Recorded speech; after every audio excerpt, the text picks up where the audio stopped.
Hey guys, this is and gals. This is Scott from Hillbilly XJ Style. I apologize that I had not been on for a while. Uh, been just jamming on the Jeep, not really thinking.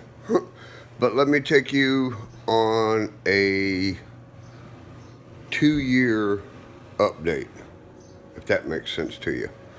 Okay. Um, let's start out by the front. This is the engine bay. Okay. It is immaculate. There is no dirt, no grease, no grime, primered out, ready to be painted. After I do my frame stiffener. The green is the pattern that I'll be using to cut out. That's one area that I have been working on. The other was that armor. I've got the patch in there. That used to be an old vent for to draw moisture more or less, in my eyes, which rotted out all this down in here. That's all been replaced. I don't know if y'all can see this, but there's a plate right here. That's what that shiny stuff is. That is a metal plate that I welded on. When I do my rock sliders, the 2x6s that'll go here, that's why this is it. That's where I'll cut my line at for my rock sliders. The armor's in. I've got, it's 10 gauge. Oh no, 10 gauge is what I'm getting for something else on this. 14 gauge, I think. And then I went to Lowe's and I picked up this 1/2 inch by 1/4 rod. And I'll tell you what, it laid in there just as pretty as you can be. And then I'll take the 10 gauge that I'm getting and it will slide down into here. Boy, that's dirty. Definitely got to clean it before I primer it. The 10 gauge will slide into here and then I'm going to fold it from here over and into here. And it'll ride this line here and then come back around this way. Okay, and tie back in. That way everything will be here. I've seen the gentleman's on Muddy Beards. He's got a XJ, and the bumper or the fender flares that he made for his XJ is just awesome. I mean, I love the design of them. I'm gonna see if I can get a hold of him and kind of not copy, but use it. When I first started this project, my wife told me I was nuts. I told her I needed a bunch of hefty bags, Ziploc. That's why. Back bumper, okay? 8 bolts. That's all that was in this. But I knew where they were at. I knew where they go. And what I've done back here, let's see if I can do that without it falling. Oh, okay. Now, that's how thick it is. That ain't blood, that's marker. Sorry guys. On the back side here, I've added a piece from this leaf spring bracket to this leaf spring bracket. I've welded it all the way, on the back side. And these holes that were back here, I just kind of plugged them. Made sure it don't come off. And then, what I'm gonna do is this piece in. Come on, work with me.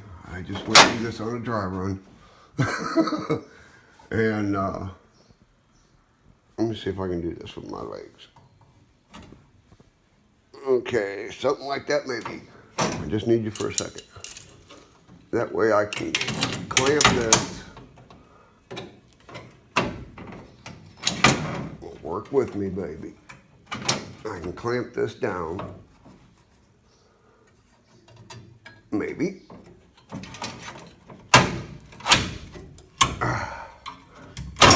Wrong area. Boy, I'll tell you what, this went so smooth just a minute ago when I tried all this.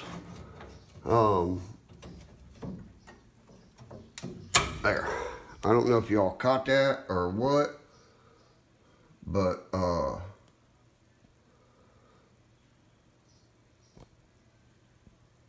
that's what it's gonna look like.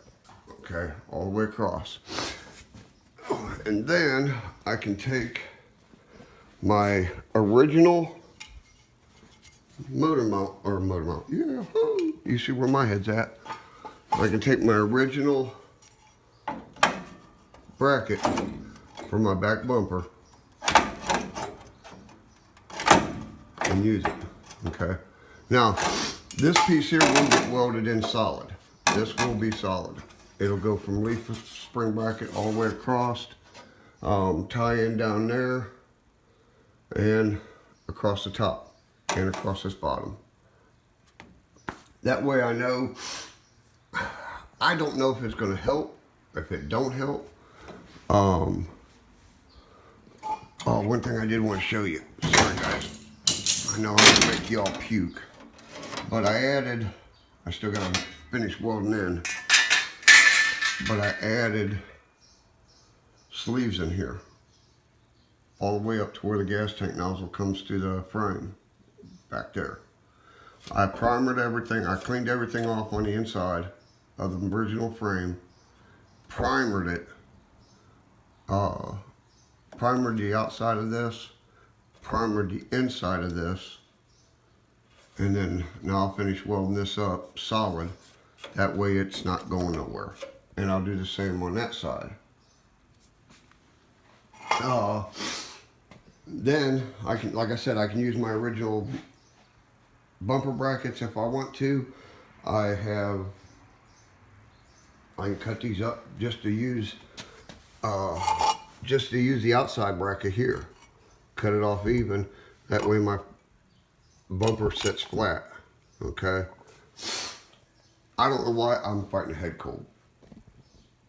I don't know why they designed it a unibody Jeep. But they did. We do what we do to fix it.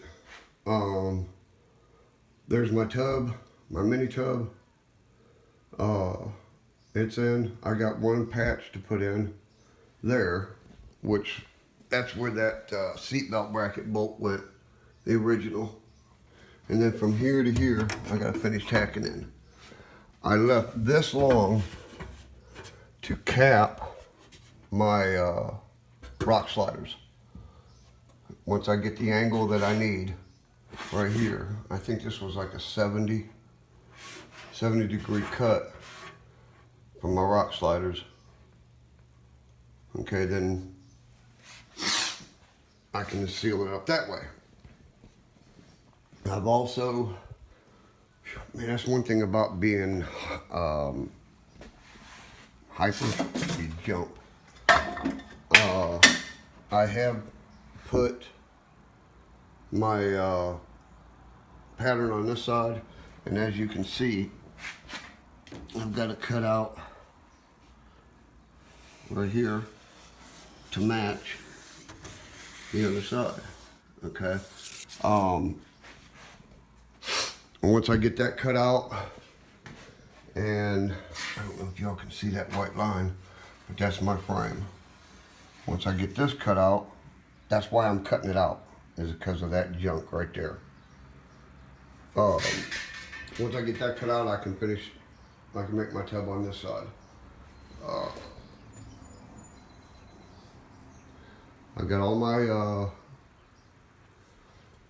man, I'll tell you what, the underneath of this thing is clean. There's no dirt, no rust, except for what you see in here, because I really have not, I have not tackled this because I got to put a floor pan in over there. Okay, so that's why I've been mostly working on the back end, because I do have the material. I'm saving my pennies up to get that piece. I think it's like 69 bucks. But